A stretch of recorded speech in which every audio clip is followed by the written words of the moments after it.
नमस्ते दोस्तों। सरकार ने 14 अगस्त 2026 को नोटिफिकेशन के थ्रू एक डिस्क्लोजर स्कीम सबके लिए इनकम टैक्स पेयर्स के लिए लाई है। इसका नाम है foreign assets of small tax payer disclosure scheme 2026। अगर विदेश में आपने कोई एसेट छुपा के रखी है या कोई इनकम आप दिखाना भूल गए हो इनकम टैक्स रिटर्न्स में, तो वो डिक्लेयर कर सकते हैं बिना बड़े पेनल्टी के। ये एक वन टाइम चांस है जो कि 16 अगस्त से 31 दिसंबर 2024 तक आप इसका फायदा उठा सकते हो। ये स्कीम क्या है? एक बार का मौका सिर्फ 2026 में अवेलेबल।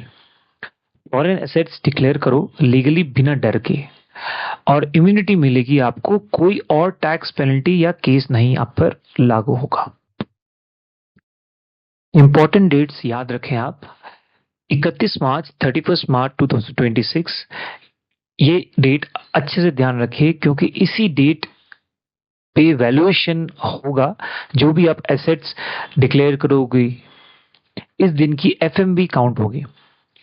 16 अगस्त 2026 स्कीम शुरू हुई है, डिक्लेरेशन फाइल करना शुरू हो गया है, और 31 दिसंबर 2026 31 दिसंबर 2026 लास्ट डेट है। इसके बाद कोई डिक्लेरेशन नहीं हो आप कर सकते। तो डेडलाइन आप मिस मत करिए, यह स्कीम दोबारा नहीं आएगी। तो दोस्तों, इस स्कीम में कौन कौन डिक्लेयर कर सकता है डिस्क्लोजर स्कीम में?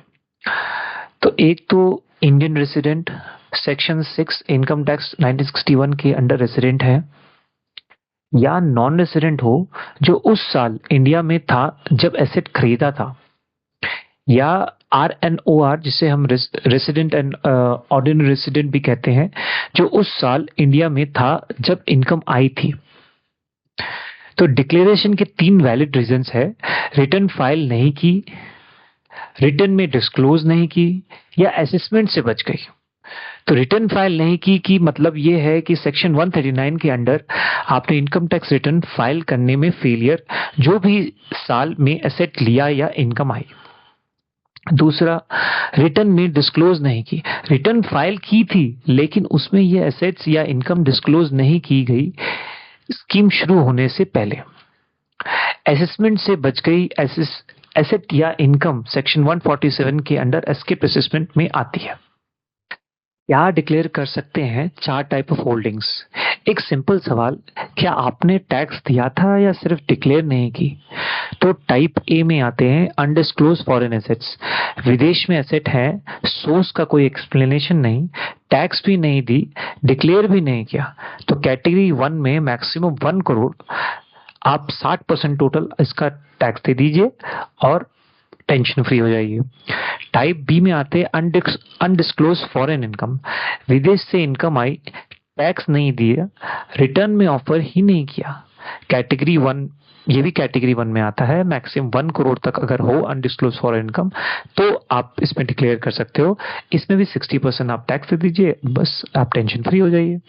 टाइप सी है नॉन रेसिडेंट के टाइम खरीदा था आपने।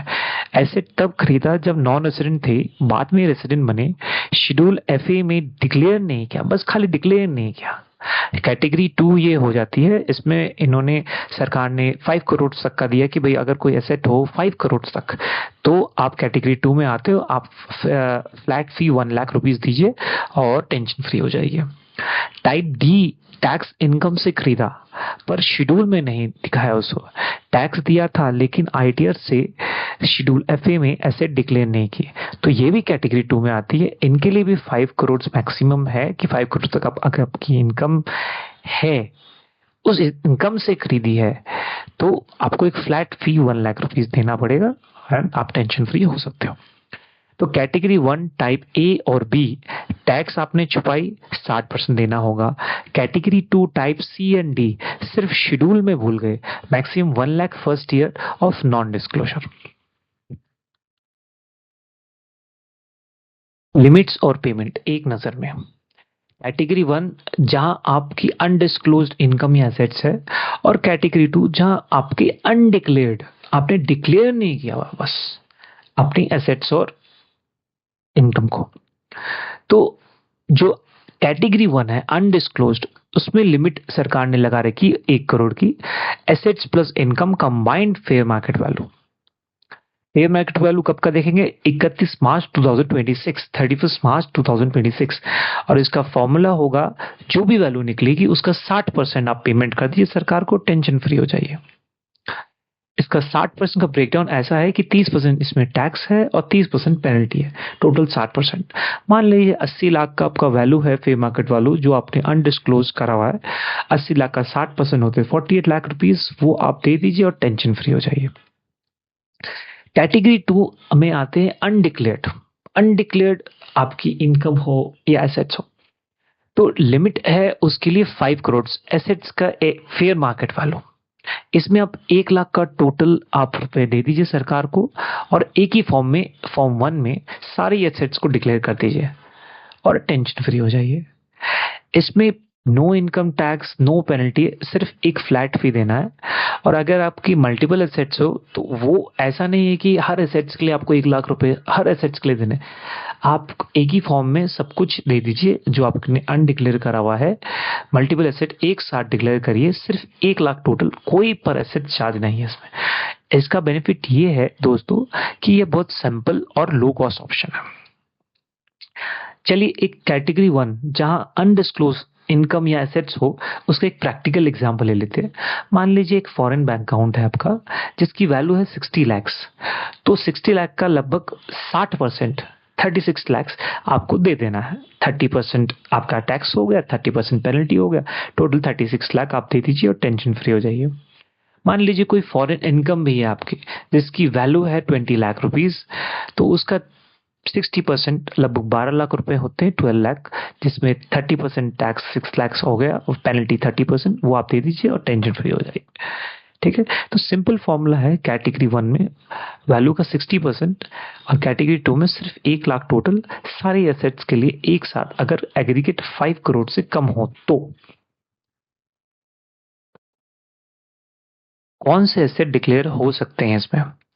फॉरेन बैंक अकाउंट, विदेश का कोई bank account, shares and securities, foreign company के shares, art and collectibles, paintings, sculptures, antiques, foreign income, विदेश से आई इनकम, प्रॉपर्टी, विदेश में जमीन या मकान, ज्वेलरी एंड बुलियन, सोना, हीरे, precious stones, partnership interest, foreign firm LLP में हिस्सा, और या एनी अदर एसेट्स, कोई भी और फॉरेन एसेट्स। दोस्तों फेयर मार्केट वैल्यू आपको कैसे कैलकुलेट करना, एफएमवी जिसे हम शॉर्ट फॉर्म में बोलते हैं। तो एक गोल्डन रूल आप समझ के चलिए कि फेयर मार्केट वैल्यू जो भी ज्यादा हो, कि कॉस्ट ऑफ एक्विजिशन जितना में आपने अक्वायर किया है या परचेज किया है versus market price as on 31 March 2026। अगर वैल्यूएशन रिपोर्ट नहीं ली तो आपको इंडेक्स्ड कॉस्ट ऑफ एक्विजिशन मिल जाएगी फेयर मार्केट वैल्यू। अगर कोई बैंक अकाउंट हो तो उसमें फेयर मार्केट वैल्यू कैसे होगा? सारे डिपॉजिट आप जोड़ो ओपनिंग से 31 मार्च 2026 तक, उसमें वैल्यूएशन रिपोर्ट नहीं चाहिए। ज्वेलरी एंड बुलियन हो तो कॉस्ट वर्सेस मार्केट प्राइस जो ज्यादा हो, वैल्यूएशन रिपोर्ट इसमें रिकमेंडेड है।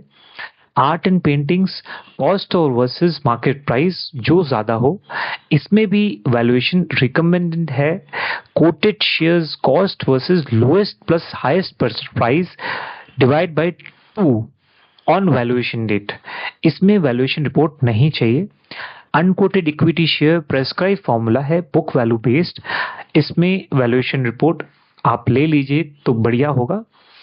प्रॉपर्टी हो आउटसाइड इंडिया, कॉस्ट और मार्केट प्राइस जो ज्यादा हो, इसमें वैल्यूएशन रिपोर्ट हो तो और बहुत बढ़िया हो जाता है। Partnership, LLP interest, net asset formula, capital plus profit ratio, इसमें रिक्वायर्ड है valuation report. Other assets, cost versus market price जो ज्यादा हो, इसमें भी रिकमेंडेड है कि भाई वैल्यूएशन रिपोर्ट आपको लेना चाहिए। फॉरेन बैंक अकाउंट की वैल्यू कैसे निकाले आप?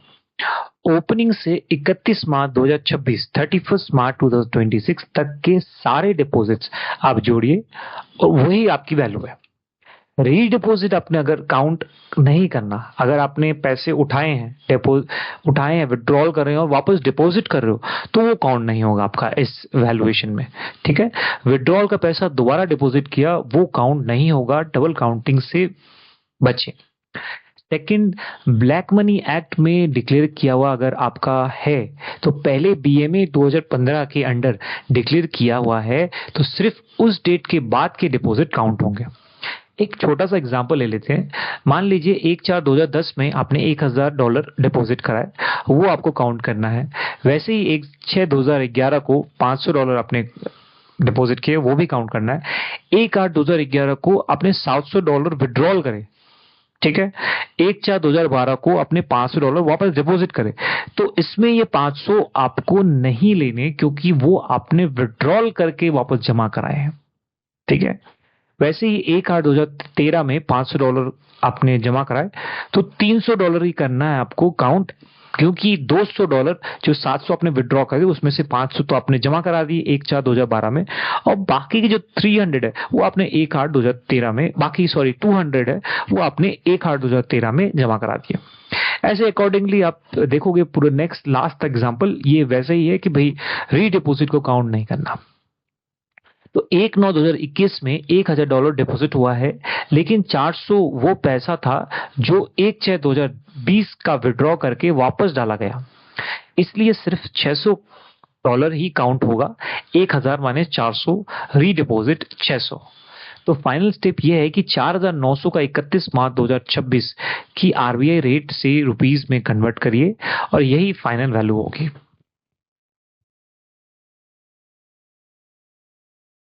एक एसेट से दूसरी एसेट में पैसा लगाया, डबल काउंट नहीं होगा। आपने कोई हाउस बेचा, 50 लाख मिले, इसमें 50 लाख मिले, बैंक में डाला, बैंक अकाउंट में 50 लाख डिपॉजिट हुआ। नया फ्लैट खरीदा, बैंक से 30 लाख निकाल लिए, ले नया फ्लैट लिया। तो बैंक अकाउंट की वैल्यू माइनस करो, जितना नया प्रॉपर्टी खरीदा उतना घटा दो, नया प्रॉपर्टी अलग से वैल्यू होगा, डबल काउंट कभी नहीं होगा। तो bank account fair market value 50 lakh deposit minus 30 lakh, नया फ्लैट के लिए निकाला 20 लाख। ठीक है, नया फ्लैट फेयर मार्केट वैल्यू अलग से काउंट होगा 30 lakh. Total value 20 lakh plus 30 lakh is equal to 50 lakh, double count नहीं होगा। की वैल्यू कैसे निकाले? कोटेड शेयर्स अगर लिस्टेड शेयर्स है तो स्टॉक एक्सचेंज पर लिस्टेड है, तो fair market value lowest price plus highest price divide by 2 on 31 March 2026। अगर उस दिन ट्रेडिंग नहीं हुई तो नियरेस्ट प्रीवियस ट्रेडिंग डे की प्राइस लो। अगर अनकोटेड इक्विटी शेयर्स हो, अनलिस्टेड शेयर्स, तो स्टॉक एक्सचेंज पर लिस्टेड नहीं है, तो fair market value prescribe formula book value based CSA valuation करवानी होगी। Third, unquoted non equity shares है, अगर प्रेफरेंस शेयर्स है, डिवेंचर्स एक्सेट्रा, तो fair market value cost versus open market price जो ज्यादा हो, रिकॉग्नाइज्ड वैल्यूअर की रिपोर्ट चाहिए। तो दोस्तों, फॉरेन करेंसी को आईएनआर इंडियन रुपीस में कैसे बदलें? दो मेथड आप फॉलो कर सकते हो। एक स्टेप, एक की करेंसी अगर आरबीआई की लिस्ट में है, जैसे कि USD, euro, GBP, JPY etcetera, तो उसके लिए अलग प्रोसेस है। और अगर करेंसी आरबीआई की लिस्ट में नहीं है तो उसके लिए एक अलग प्रोसेस है। तो फर्स्ट अपने डिस्कस करते हैं कि अगर करेंसी आरबीआई की लिस्ट में है तब, जैसे कि GS, USD, euro, GBP, JPY, तो उसमें सीधा आरबीआई का रेफरेंस रेट आपको लेना है और कन्वर्ट कर देना है। ठीक है, फॉर एग्जाम्पल जैसे $4900 $4900 है, तो आरबीआई रेट आपको 31 मार्च 2026 का लेना है, उसको रुपए में कन्वर्ट कर देना, वही आपकी एफएमबी वैल्यू है। कोई ऐसी करेंसी है जो आरबीआई की लिस्ट में नहीं है, या कोई लेस नोन या लोकल करेंसी जो आरबीआई की लिस्ट में नहीं है, तो पहले तो आपको यूएसडी में बदलना पड़ेगा। उस देश के सेंट्रल बैंक रेट से यूएसडी में कन्वर्ट करिए, और फिर वो जो वैल्यू आए उसको आप आरबीआई के रेट से, आरबीआई के रेफरेंस रेट से यूज करके उसको 31 मार्च 2026 का फेयर मार्केट वैल्यू कन्वर्ट करके ला दीजिए। तो सारी वैल्यूज रुपीस में रिपोर्ट करनी है, कोई भी फॉरेन करेंसी में नहीं। एक क्विक एग्जाम्पल ले लेते हैं कि क्या मैं एलिजिबल हूं। Quick check. एक कैटेगरी 1 आप स्क्रीन में भी देख सकते हो, जहां पर्सन एलिजिबल है, उनकी फॉरेन बैंक 55 लाख्स है, फॉरेन इनकम 30 लाख्स है, 85 लाख टोटल है। ये 1 करोड़ की लिमिट के अंदर आता है, तो ये एलिजिबल है, आप ये डिस्क्लोजर कर सकते हो। कैटेगरी टू भी एलिजिबल है, उसमें फॉरेन प्रॉपर्टी 4 करोड़ है, वो ऑलरेडी टैक्स्ड इनकम से ही खरीदी हुई हमने, ऑलरेडी टैक्स सिर्फ शेड्यूल में नहीं दिखाया, तो ये 5 करोड़ के लिमिट के अंदर है, तो ये एलिजिबल है।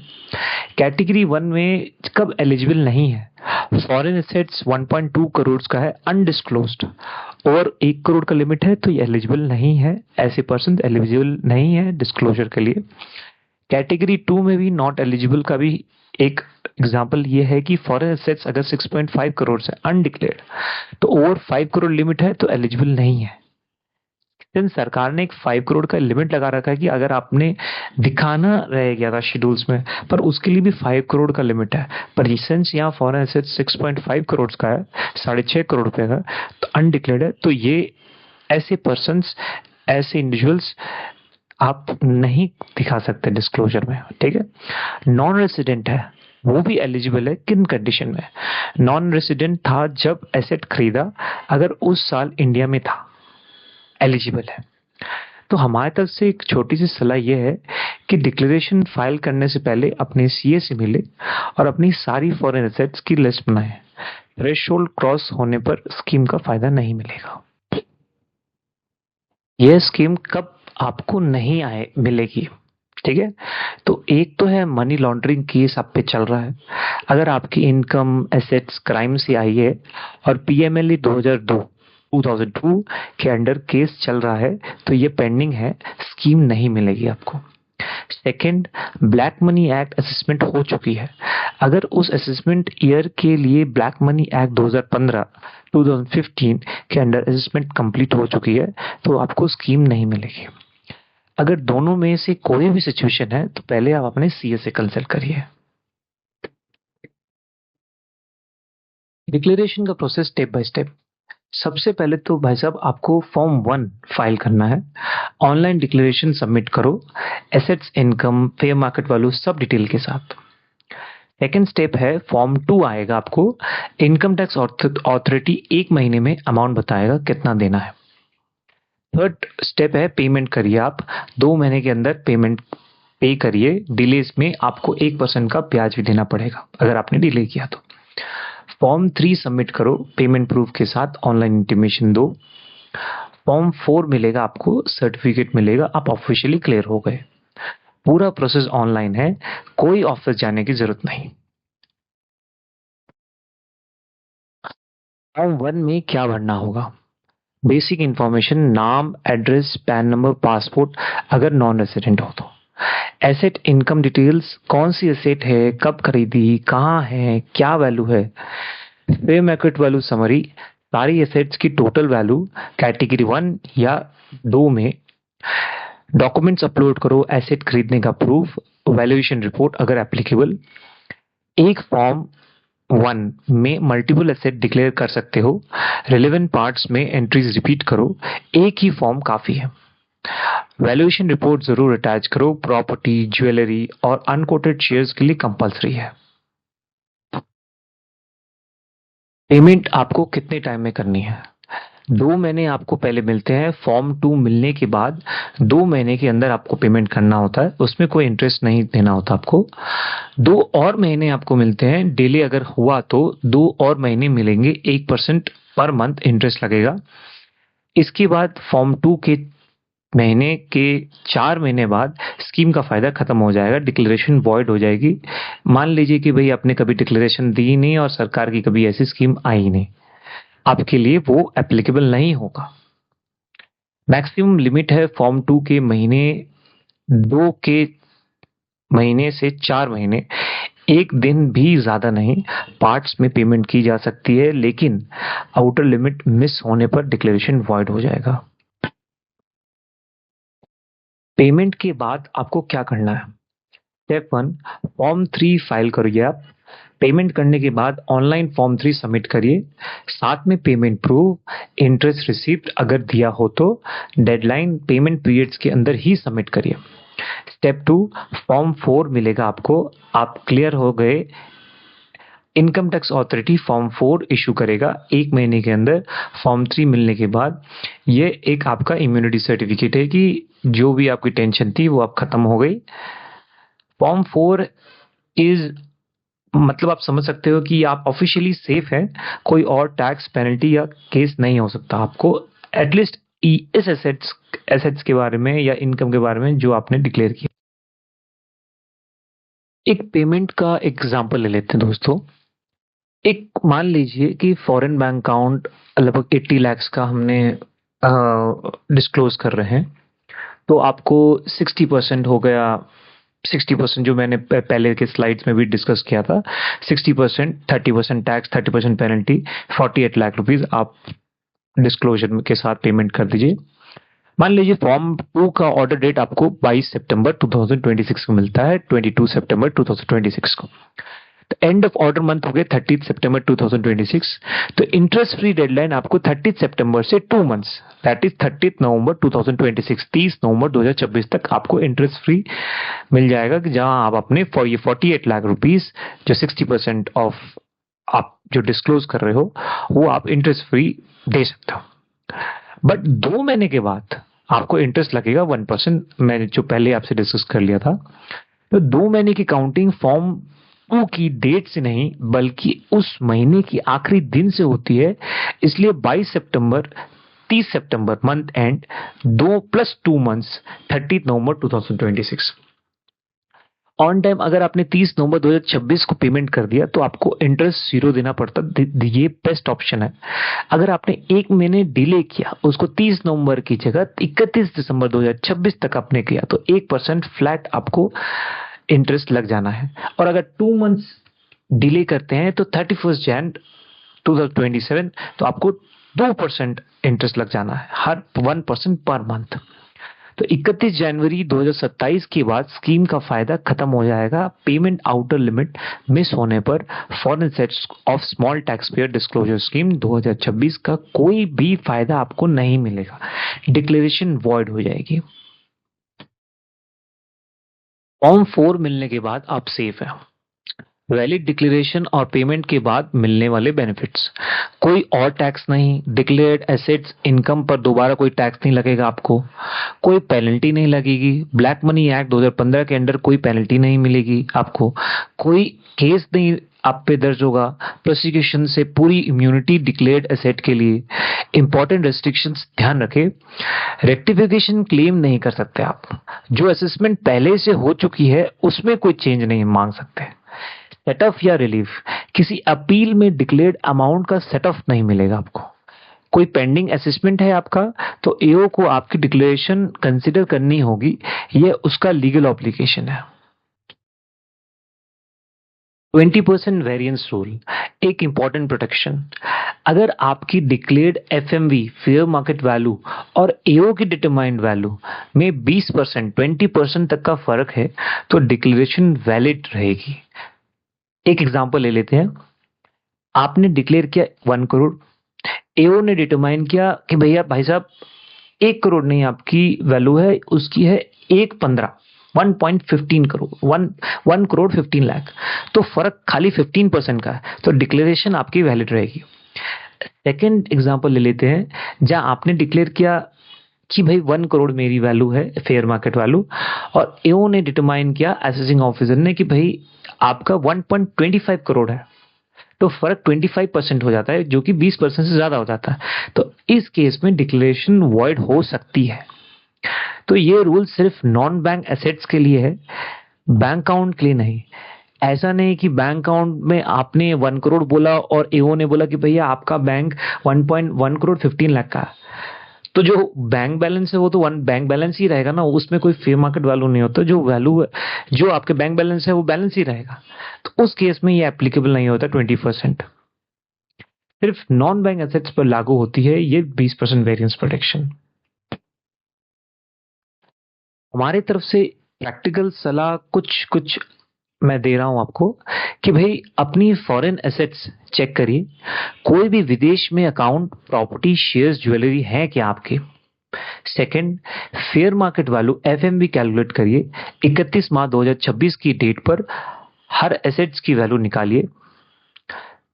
कैटेगरी डिसाइड करिए, कैटेगरी 1 अनडिस्क्लोज्ड मैक्सिमम 1 करोड़ की है या कैटेगरी 2 अनडिक्लेयर्ड मैक्सिमम 5 करोड़।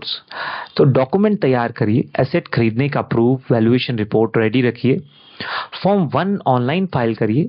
16 अगस्त से 31 दिसंबर 31 दिसंबर 2026 के बीच डेडलाइन मिस मत करिए। सिर्फ 4.5 महीने हैं, 31 दिसंबर तक अभी शुरू करिए आप। डिक्लेयर करो वर्सेस प्रैक्टिकल सलाह फैसला आपका है। मैं दे रहा हूं, आप डिक्लेयर करते हैं भाई तो अपनी फॉरेन एसेट्स को क्या बेनिफिट्स मिलती है। कोई भी विदेश में अकाउंट नहीं लगता आपको, शेयर्स कोई पेनल्टी नहीं लगती, कोई कोर्ट केस आपको फेयर मार्केट वैल्यू हो सकता है, पीस ऑफ माइंड है। 31 मार्च 2026 मिल जाएगी आपको। हर एसेट्स की वैल्यू निकालिए, देकर category 1 category decide category 1 category 1 undisclosed maximum 1 crore की है या कैटेगरी 2 अनडिक्लेयर्ड। अगर आपने डिक्लेयर नहीं किया तो ब्लैक मनी एक्ट तैयार करिए, एसेट खरीदने का प्रूफ, वैल्यूएशन रिपोर्ट रेडी लग सकती है।